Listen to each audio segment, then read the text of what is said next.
Welcome to BSc physics and statistic classes. जैसे कि हमारा चैप्टर सेकंड चल रहा है सीक्वेंसेस, तो स्टार्ट करते हैं वीडियो। आज हम जो है डिस्कस करेंगे हमारा थर्ड टाइप के क्वेश्चन किस तरीके के आएंगे। ठीक है, तो अगर उसका फॉर्मूला होगा एस एन इक्वल रूट में n+1 माइनस के रूट एन, तो ये फॉर्म बना रहा होगा। ठीक है, तो इस तरह के क्वेश्चन कैसे करेंगे, जैसे कि तो लिमिट n टेंस टू, तो जो भी आपको एस एन दे रखा होगा उसमें पहले +1 यानी कि +1 कर देना। तो ये आपका हो जाएगा n+1 प्लस रूट में n अपॉन रूट में n+1 प्लस रूट n। तो मैं इसको इस तरीके से लिख सकती हूँ क्या, क्योंकि इसकी इससे जो है प्रोडक्ट करूँ, अगर ये कैंसिल भी हो रहा है क्योंकि डायरेक्ट, तो इस वजह से मैंने यहाँ पे एक्स्ट्रा इसका पेयर बनाने के लिए हमेशा इसी तरीके से करने हैं इस टाइप के क्वेश्चन, अगर आपको रूट में गिवन है तो। ठीक है, कोशिश कीजिए वो रूट से बाहर आ जाए, तो प्रोसेस यही है, उसे रेशनलाइज कर लीजिए। तो यहाँ पे रूट में n+1 plus root N upon root n+1 और प्लस n, इस तरीके से करेंगे। तो यहाँ पे फॉर्मूला बन जाएगा a माइनस बी और a प्लस बी का, तो ये हो जाएगा a² माइनस के b²। तो इस हिसाब से ये आ जाएगा। तो limit n tends to infinity, अब n से n कैंसिल हो गया, तो 1 अपॉन रूट में n+1 और रूट n ये रह गया।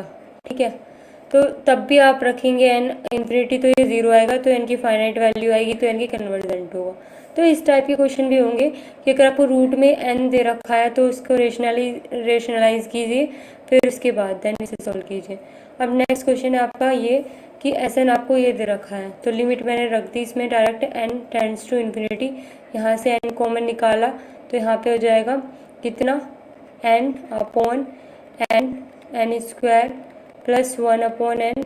ठीक है, तो इसे कैंसिल हो गया, तो 1 अपॉन n² रखेंगे तो ये infinity, n tends to infinity है क्योंकि, प्लस 1 अपॉन इन्फिनिटी यानी कि 0, तो ये भी 0, ये 0 गया, इसमें इन्फिनिटी, तो 1 अपॉन इन्फिनिटी भी क्या होगा 0, यानी कन्वर्जेंट होगा। ठीक है, फाइनाइट वैल्यू आएगी तो कन्वर्जेंट होगा, अगर फाइनाइट वैल्यू नहीं है तो डाइवर्जेंट होगा।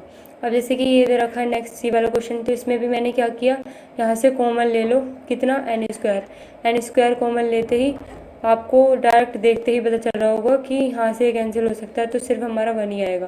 तो यहाँ से 3 प्लस 1 अपॉन n² और n² कॉमन ले लिया नीचे से भी, तो इससे कैंसिल हो गया। n जो है इन्फिनिटी रखते ही ये वाला पार्ट 0 हो जाएगा, इसी तरीके से ये भी 0 हो जाएगा, तो 3/3 रह जाएगा, तो 3/3 भी कैंसिल होगा, तो 1 आ जाएगा, तो ये कन्वर्जेंट होगा। ठीक है, नेक्स्ट जो टाइप है, अगर आपको इस तरीके से दे रखा हो कि ये है, ठीक है, और लास्ट में 2n दे रखा, तो लिमिट सिर्फ वहाँ लगाएंगे जहाँ पे आपको n पार्ट गिवन होगा। तो limit n tends to infinity आप रखेंगे तो n क्या होगा, माइनस की इन्फिनिटी। ठीक है, क्योंकि ये माइनस माइनस वाला ही है, तो डाइवर्जिस टू माइनस की इन्फिनिटी, डाइवर्जेंट होगा अगर इनफाइनाइट वगैरह है तो। ठीक है, टाइप फोर्थ क्वेश्चन होंगे इस तरीके, अभी मैंने आपको डिस्कस भी किया था कि अगर यहाँ पे 1 + 1 अपॉन n है और इसकी पावर n है तो वो होगा e के इक्वल, या फिर अगर 1 + 1 अपॉन n है और n प्लस पावर 4 भी है तो भी e के इक्वल होगा, या फिर अगर आपका ये फॉर्म बना रहा है कि limit n tends to infinity 1 + 2 upon n की होल पावर n इक्वल है, तो वो e² होगा यहाँ पे जो होगा। ठीक है, उसकी इतनी पावर हो जाएगी। जैसे कि ये क्वेश्चन हम देख लेते हैं कि 1 + 2 अपॉन n है और इसकी पावर n+3 है, तो n+3 से आपको मतलब नहीं है, यहाँ पे क्या है 2 है, तो e की पावर 2 इसका देन आंसर आ जाएगा डायरेक्ट। ठीक है, अब वो क्यों, क्योंकि यहाँ पे तो हमने सिर्फ n का पढ़ा था, तो अगर आप इसे ब्रेक करेंगे तो ये हो जाएगा कुछ इस तरीके से 1 + 2 अपॉन n की पावर n और 1 + 2 अपॉन n की पावर 3। तो लिमिट इस वाले में तो लगेगी, इसमें नहीं लगेगी, क्योंकि इसका ही फॉर्मूला है कि limit n tends to infinity होगा, तो ये इतना पार्ट जो है वो इक्वल होगा e² के, और ये इसमें जब लिमिट लगेगी तो n कितना हो जाएगा, यहाँ पे ये हो जाएगा 0, क्योंकि 2 अपॉन n यानी कि 2 अपॉन इन्फिनिटी रखते ये 0 हो जाएगा, तो 1 + 0 1, तो e²। तो इस तरीके से ही आया हमारा। ठीक है, इसी तरीके से ये वाला क्वेश्चन दे रखा है आपको, तो 1 अपॉन n है, ठीक है, 1 है यहाँ पे, तो e आंसर आ जाएगा डायरेक्ट। ठीक है, अब सीक्वेंस, क्योंकि डेफिनेशन के थ्रू भी आपका ऑब्जेक्टिव टाइप है, तो ऐसे क्वेश्चन भी आते हैं। तो सीक्वेंस डेफिनेशन के थ्रू देख लेते हैं कि लेट एस बी जो है नॉन एम्प्टी सेट है और फंक्शन जिसका डोमेन जो है वो सेट है एंड नेचुरल नंबर का, एंड हुज रेंज जो है वो सबसेट है एस, ठीक है, एस की, तो उसको बोलेंगे सीक्वेंस। तो कुछ इस तरीके से होगी फॉर्म, ये डोमेन है तो इस तरीके से इसको डिनोट करते हैं, ठीक है, फंक्शन को, ठीक है। अब देखो और नोट पॉइंट क्या है, ए सीक्वेंस हुज रेंज जो है एक सबसेट होगी आर की, तो उसको बोलेंगे रियल सीक्वेंस या फिर sequence of real numbers. Next range of sequence, तो जो सेट होता है ऑल डिस्टिंक्ट अलग अलग टर्म्स का सीक्वेंस का, उसको बोलते हैं रेंज, ठीक है। तो जो सेट ऑफ रेंज होगा उसको हम इस तरीके से डिनोट करेंगे और इस तरीके से शो करेंगे, ठीक है। नेक्स्ट है आपका equality constant sequence. Constant sequence कब होगा, इफ एसन जो है डिफाइंड हो रहा हो कि कोई कांस्टेंट ही आप दे रखा है और वो बिलोंग कर रहा हो एन से, तो वहाँ पे उसे बोलेंगे कांस्टेंट सीक्वेंस। क्योंकि मैंने आपको बताया भी ऑब्जेक्टिव टाइप क्वेश्चन में डायरेक्ट डेफिनेशन उठ के आएगी, तो आपको बिल्कुल इसी तरीके से ये याद रखना है, ठीक है। अगला है इक्वालिटी ऑफ टू सीक्वेंस। तो दो सीक्वेंस कब इक्वल कहे जाएंगे, जब उनका आपस में बराबर होगा, जैसे कि एस एन इक्वल है टी एन के और एन बिलोंग कर रहा है नेचुरल नंबर को, तो एक बार 1 रखा तो ये भी 1, ये रखा ये, तो इस तरीके से इक्वालिटी शो करेंगे। अब टाइप क्या क्या होते हैं सीक्वेंस के, तो कन्वर्जेंट सीक्वेंस होता है, तो एक एस एन जो है वो कहा जाएगा कन्वर्जेंट जब एक नंबर एल जो है इफ़ फोर गिवन छाई जो है बड़ा हो 0 से, देयरफॉर एग्जिस्ट कर रहा है एक पॉजिटिव इंटीजर। तो आपकी ये कंडीशन सेटिस्फाई होनी चाहिए, जिसमें सबसे मेन कंडीशन है ये कि एन ग्रेटर देन और बराबर यानी कि इक्वल होना चाहिए एम के, ठीक है। सेकंड अगला नोट पॉइंट है, अगर एस एन जो है वो सीक्वेंस है नॉन नेगेटिव का और नंबर है, ठीक है, नॉन नेगेटिव नंबर का, तो सच दैट लिमिट जो होगी एस एन इक्वल होगी एल के, तो जो एल होगा वो ग्रेटर देन होगा और इक्वल टू होगा 0 के, ठीक है। नेक्स्ट है एक सीक्वेंस कभी भी कन्वर्ज नहीं करेगा ज़्यादा को, एक लिमिट से ज़्यादा को कभी भी जो है कन्वर्ज नहीं करेगा, यानी कि लिमिट ऑफ सीक्वेंस क्या है, हमेशा यूनिक ही होगा, एक ही होगा, ठीक है। ऑल सब sequence of a convergent sequence converge करेगा सेम लिमिट को, ठीक है, यानी कि क्योंकि गैप सेम होता है इस वजह से, ठीक है। अब देखो एवरी कन्वर्जेंट सीक्वेंस बाउंड होगा, ठीक, कुछ ना कुछ कंडीशंस होंगी, ठीक है। अगला है इफ़ द सब सीक्वेंस ये है and S N of sequence ये है, तो जो एस एन है वो कन्वर्ज करेगा सेम लिमिट को। कहने का मतलब अगर आपके मान लो ये एस 2n-1 है और ये आपका जो है S2n है, तो आपको दिखाएगा डिफरेंस कितना है, 1 है, तो एक सेम होगा लिमिट पॉइंट। यानी कि अगर कहने का मतलब सीक्वेंस हमारे इस तरीके से होता है, क्योंकि 1 2 3 4 5, तो इसमें सीक्वेंस में सब में डिफरेंस कितना है, 1 1 1, तो सबका सेम है, लिमिट जो है वो सेम है। अगला है डाइवर्जेंट सीक्वेंस। तो डाइवर्जेंट सीक्वेंस में क्या होगा, ये सीक्वेंस है एस एन, वो कहलाएगा डाइवर्जेंट सीक्वेंस अगर वो डाइवर्जेस करेगा या तो इन्फिनिटी आना चाहिए या फिर माइनस की इन्फिनिटी, जैसे कि हमने क्वेश्चन डिस्कस कर लिए हैं, ठीक है। तो limit N tends to infinity S N रखने पर या तो +1 प्लस इन्फिनिटी आना चाहिए या फिर माइनस के इन्फिनिटी आना चाहिए, तो आपका डाइवर्जेंट कहलाएगा। जैसे कि एग्जाम्पल आपको दे रखे हैं ये कुछ, पहला एग्जाम्पल है ये, तो सिर्फ हमें एन वाला ही चेक करना है, क्योंकि हमेशा तो 2n जब आप एन जो है इन्फिनिटी रखेंगे तो इन्फिनिटी हो जाएगा, तो डाइवर्जेस टू इन्फिनिटी। अब जैसे आपको ये दे रखा, तो 3 की पावर n लेंगे तो 3 की पावर n, यानी कि 3 की पावर इन्फिनिटी, किसी की पावर इन्फिनिटी होती है तो इन्फिनिटी ही होता है मतलब, तो डाइवर्जेस टू इन्फिनिटी, ठीक है। नेक्स्ट x की पावर n, तो ये भी इन्फिनिटी हो जाएगा, तो डाइवर्जेस टू इन्फिनिटी। नेक्स्ट आपको इधर का -2 की पावर n -2n, तो यहाँ पे रखेंगे तो माइनस की इन्फिनिटी आएगा, तो डाइवर्जेस टू नेगेटिव इन्फिनिटी, ठीक है। ये क्लियर हुआ। इसी तरीके से 3 की पावर n दे रखा है, वो माइनस का है, तो माइनस की इन्फिनिटी डाइवर्जेस, ठीक है। अब और नोट पॉइंट क्या है, अगर कोई भी सीक्वेंस एस एन है वो डाइवर्जेस है इन्फिनिटी को, देन एनी सब सीक्वेंस जो होगा वो भी इन्फिनिटी को ही डाइवर्जेस होगा। इफ़ सीक्वेंस एस एन है, ठीक है, टी एन है, वो डाइवर्जेस कर रहे हैं इन्फिनिटी को, देन ये भी जो है इन्फिनिटी को ही डाइवर्जेस करेंगे, ठीक है, इन्फिनिटी पे ही डाइवर्जेंट होंगे, ठीक है। अगर if S N diverges to infinity और टी एन बाउंडेड है तो S N plus T N, ये बात याद रखने की है कि अगर एस एन डाइवर्जेस कर रहा है इन्फिनिटी पे और टी एन जो है बाउंड है तो एस एन प्लस डाइवर्ज करेगा इन्फिनिटी को। ठीक है, नेक्स्ट आपका if S N diverges to infinity and T N convergent है, कन्वर्जेंट होगा तो भी प्लस करके डाइवर्जेंट ही होगा इन्फिनिटी पे।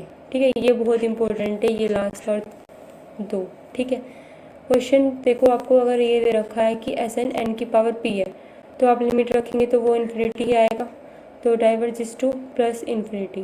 ठीक है, नेक्स्ट क्वेश्चन है इम्पोर्टेंट है log 1 अपॉन एन, तो हम इसको इस तरीके से लिख सकते हैं log n की पावर -1, तो पावर आगे आ जाएगी तो log n हो जाएगा। तो ये हो जाएगा, अगर इसमें लिमिट लगाएंगे n टेंस टू इन्फिनिटी तो log इन्फिनिटी क्या होता है इन्फिनिटी, तो माइनस की इन्फिनिटी, तो डाइवर्जेस होगा माइनस की इन्फिनिटी। नेक्स्ट नोट पॉइंट क्या है इसका कि इफ़ टी एन डाइवर्जेस करा है इन्फिनिटी को और एस एन टी एन से बड़ा है, ठीक है, तो जो एस एन होगा वो डाइवर्जेस करेगा इन्फिनिटी को। ठीक है, नेक्स्ट है ओसिलेटरी सीक्वेंस। ओसिलेटरी सीक्वेंस कैसा होता है, ये सीक्वेंस एस एन जो है वो कहलाएगा ओसिलेटरी सीक्वेंस या जब जब ना तो वो कन्वर्जेंट होगा ना ही वो डाइवर्जेंट होगा, तो कुछ इस तरीके की फॉर्म बनेगी ओसिलेटरी में, क्योंकि ओसिलेटरी इस तरीके से होता है, ऐसे ऐसे एक ही जगह, ठीक है, आपका ओसिलेट करता रहता है, तो वहाँ पे ओसिलेटरी कंडीशन बनेगी। तो कुछ एग्जांपल इस तरीके होंगे, तो वहाँ आपको देखते ही पता चल जाएगा कि ओसिलेटरी कंडीशन है। अगला नोट पॉइंट है if limit N tends to infinity, S N जो है वो एल है और लिमिट एन टी एन जो है वो है एल डैश, तो जो लिमिट होगी S N plus T N वो होगी एल प्लस एल डैश। ठीक है, ये बहुत इंपॉर्टेंट है, ये बिल्कुल इसी के ऐसी उठ के आए हुए हैं। ठीक है, question the limit of the sum of two convergent sequence का, वो हमेशा मतलब वो सम होगा उनकी लिमिट का। ठीक है, यहाँ पे जैसे कि मैंने ये लिमिट ही तो उनके तो सम किया है। ठीक है, अगला है आपका second if limit N tends to infinity S N equal L है और ये एल डैश है, देन अगर S N minus T N हम पूछ रहे हैं आपसे तो वो क्या होगा एल माइनस एल डैश होगा।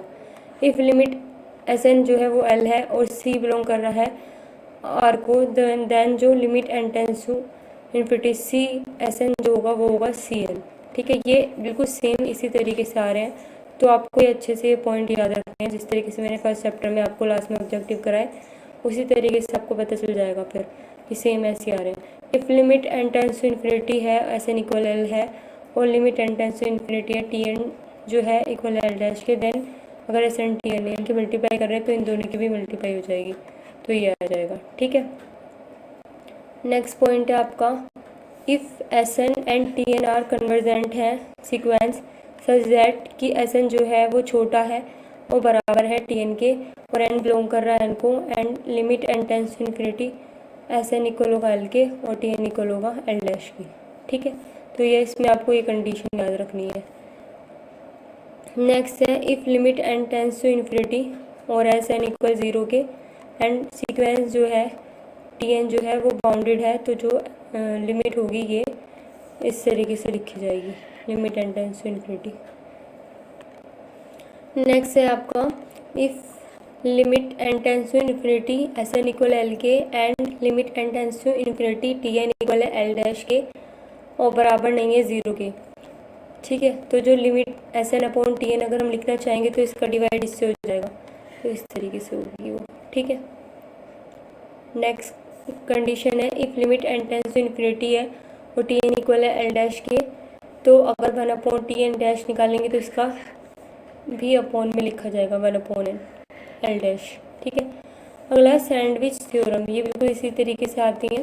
तो if S N T N और यू एन जो है वो 3 सीक्वेंस है सच दैट, तो कंडीशंस है फॉर सम पॉजिटिव इंटीजर के लिए ये कंडीशन फॉलो होगी। ठीक है, जब आपका ये इससे बड़ा होगा और बराबर होगा।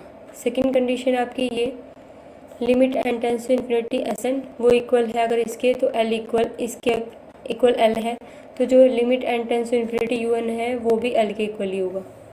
नेक्स्ट है Cauchy first theorem on limit, वो क्या होगी आपकी, होगी if limit N tends to infinity S N equal L के, then limit N tends to infinity S1 plus S2 plus ऐसे करके अपॉन एन तक सबका ही लिमिट सेम होगा, तो एल। ठीक है।